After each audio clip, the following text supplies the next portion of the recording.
Le Nintendo Direct du 12 septembre est terminé. Et il était chargé. Entre des grosses annonces autour des 40 ans de Mario, des retours attendus, surprises, et nouveautés sur Switch 2, il y en a beaucoup à dire. Je vous propose un récap complet avec mon analyse. Alors pour ceux qui ne sont pas encore abonnés à la chaîne, n'hésitez pas à le faire. C'est parti pour la vidéo. Dans un premier temps, le Direct a ouvert avec Monsieur Miyamoto, papa de Mario, pour célébrer le 40e anniversaire de Mario. Et pour marquer l'événement, un film Super Mario Galaxy est prévu au printemps 2026. Je ne m'y attendais pas du tout et j'avoue que j'ai hâte de voir ce que ça donnera sur grand écran. Dans la foulée, Nintendo a annoncé un pack Mario Galaxy 1 et 2 sur Switch. Pour moi, c'est vraiment un classique qui méritait de revenir. Mais là où ça fait mal, c'est au niveau du prix. Si on prend les jeux à part, ce sera 39,99€ chacun. Sinon, il y aura un pack affiché à 70€. Pour un jeu qui est sorti en 2007, ça fait un peu mal. Par la suite, Nintendo nous a proposé un nouveau contenu sportif, baptisé Mario Tennis Fever. Il sortira pour le 12 février 2026. Avec ses nouveaux modes et un mode histoire autour de Baby Mario, j'avoue que ça m'a fait sourire. Et ce n'est pas tout concernant l'anniversaire de Mario. Nous avons Super Mario Bros Wonder qui arrive sur Switch 2 avec une extension Bella Bell Park. Plus de défis, un côté multijoueur renforcé. Ce DLC payant est fait pour les joueurs qui jouent essentiellement en multijoueur, à l'instar des Mario Party. Et oui, vous avez bien entendu, un DLC payant. Et pour en rajouter une couche, Nintendo a décidé de commercialiser les fleurs Cancan, où nous allons pouvoir échanger avec la fleur, où celle-ci peut parler d'elle-même. Enfin, le direct anniversaire s'est terminé côté Mario avec un nouveau Yoshi. J'aurais espéré un Mario 3D, mais pourquoi pas après tout.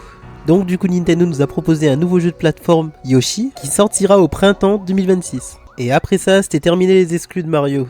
Sans un nouveau Mario 3D, il y a quand même une petite déception. Ensuite, le Nintendo Direct a été composé en deux parties. Une partie pour la Switch 1, puis la Switch 2. On commence doucement avec Storm Lancer, qui était dispo le jour du Direct. J'ai bien apprécié le gameplay qui nous ont été montrés, et surtout au niveau de son prix qui m'a l'air assez abordable. Suite à cela, on a Dinkum, prévu pour le 6 novembre. Perso, ça me fait penser à un mix entre Animal Crossing et Stardew Valley. Après ça, un autre jeu a fait son entrée, et c'est Popocom, une sorte de Bubble Blast en open world, et qui fait rappeler étrangement à Splatoon. Un mélange assez étonnant et surprenant, mais pourquoi pas. Et enfin, la bombe nostalgique, Tomodachi Life, une vie de rêve. J'ai fait une vidéo récemment sur Tomodachi Life, donc n'hésitez pas à la regarder. Mais ça m'a fait plaisir que Nintendo fasse une deuxième bande-annonce sur ce jeu. Et la petite blague avec le Mi, avec le jeu sort quand et de la réponse en fin de trailer, était bien choisi sur le moment. J'apprécie le fait qu'on peut toujours interagir avec les Mi comme sur l'Opus 3DS, et qu'il y ait toujours le système de personnalité. J'ai remarqué quelques ajouts tels que plus de possibilités de personnalisation pour la coiffure ainsi que la couleur. Et le fait de pouvoir faire rencontrer des Mi entre eux est un ajout que j'apprécie déjà. Place maintenant à la deuxième partie sur les exclusivités Switch 2. Alors on va commencer par Mortal Kombat Legacy Collection qui est disponible en digital sur Switch 1 et 2. Ensuite il y aura Final Fantasy VII le remake, attendu le 22 juillet 2026 sur Switch 2. Ensuite nous avons eu Linked Banner of the Spark, sorti le jour du direct sur Switch original et la Switch 2. Dans un tout autre registre, Hades 2 arrive aussi avec du 120 fps en 1080p et une sortie cross-gen. Par la suite, nous avons eu une surprise sur la licence Zelda, avec les Chroniques du Sceau prévues pour le 6 novembre 2025. Et nous aurons la possibilité de jouer en coopération avec une fonction de partage de parties sur Switch 2, ce qui est exclusif pour un jeu Zelda.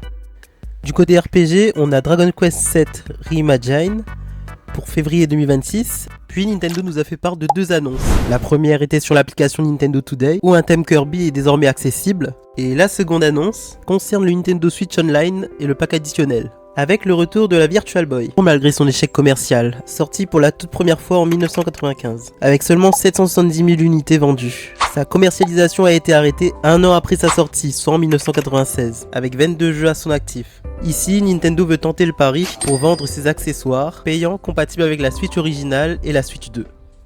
Personnellement, je trouve ça trop cher, et que c'est une excuse pour que Nintendo nous fasse dépenser. Mais bon, après peut-être que ça vous plaira, sachant qu'il comprendra 14 jeux, et cet accessoire sera disponible le 17 février 2026. Ensuite, retour sur les exclusivités Switch 2, avec Fatal Frame 2, Crimson Butterfly, le remake, qui je pense en plaira à plus d'un. Rappelez-vous, la version PS2 et Xbox ressemblait à ça.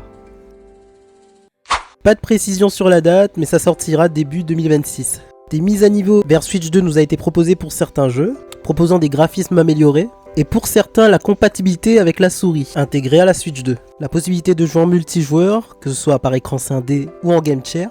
Les contenus ajoutés en supplément. Et pour Overcooked, la possibilité d'utiliser une caméra.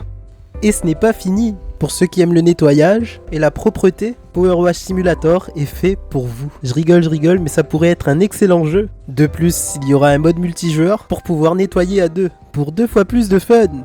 Ok, bon, j'arrête. Alors, concernant ce jeu, il sortira en automne 2025 sur Switch 2.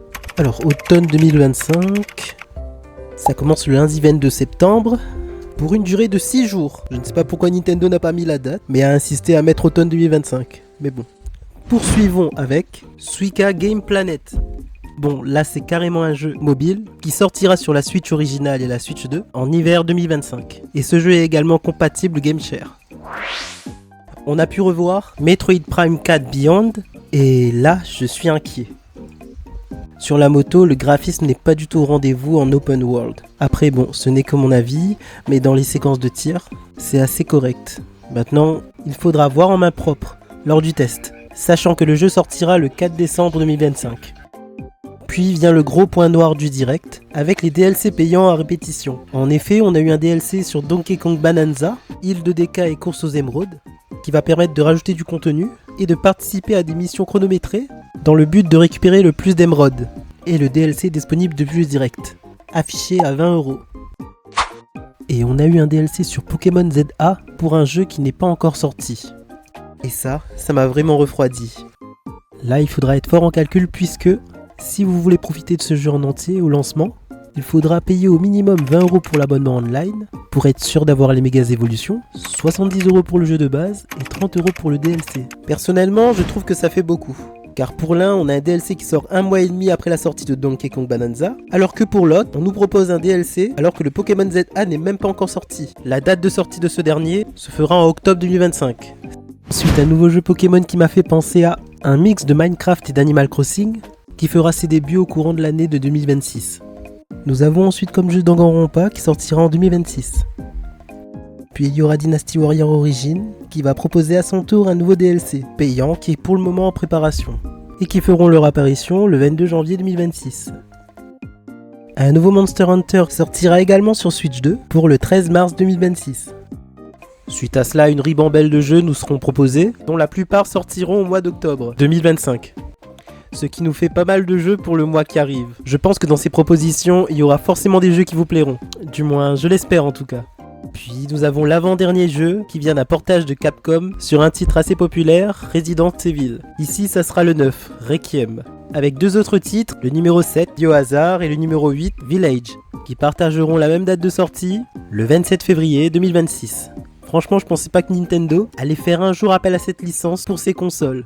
Et pour conclure ce direct, Nintendo nous a fait un one morphing, et cette fois-ci, ça sera sur la série emblématique de Fire Emblem, qui aura pour nom Fortune's Wheel. Toujours dans cette ambiance médiévale, au sein d'une immense arène qui se déroulera durant les Jeux héroïques. Et ce jeu sortira en 2026, mais pas de précision pour la date, ce qui est fort regrettable.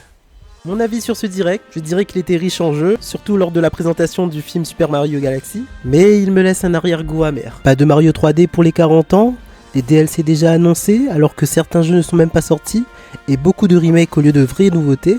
Bref, un direct solide, mais pas totalement à la hauteur des attentes. Et c'est malheureusement ça le problème avec le Nintendo d'aujourd'hui.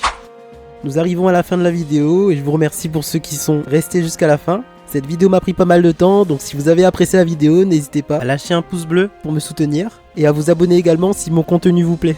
Et n'hésitez pas à me dire en commentaire quel style de vidéo vous aimez et de vos licences favoris également. Et je vous dis à très vite pour une prochaine vidéo, c'était Andrizone,